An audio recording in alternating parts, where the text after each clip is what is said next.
Hello, my friends. Merry Christmas. I know to some people that might be politically incorrect, but you know what? At the Stamps of Life, we're actually all Christians, which we didn't plan it that way, but it really actually happened.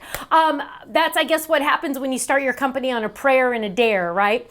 We have a wonderful Christmas coming up. We're really excited about this, and we just want to make sure that you all have a Merry Christmas as well. I'm hoping you're going to get to spend some time with your friends and family, and just take time to reflect on why we celebrate Christmas. What is Christmas? Well, Christmas is the time where we celebrate our Jesus Savior's birth. I always just think about Mary, that song that Mary Did You Know brings tears to my eyes every single time, because I can't imagine holding that brand new baby and realizing or even imagining who that little baby would be when he grew up. Now's the time to be thankful for Jesus, right? And we're going to make sure we say happy birthday, Jesus, because that's the number one, right? Yes, I know it's fun to give gifts to people and exchange gifts and get gifts, but you know what? It's all about Jesus. It really, really is. So have a wonderful Merry Christmas, and we will see you soon. Bye-bye.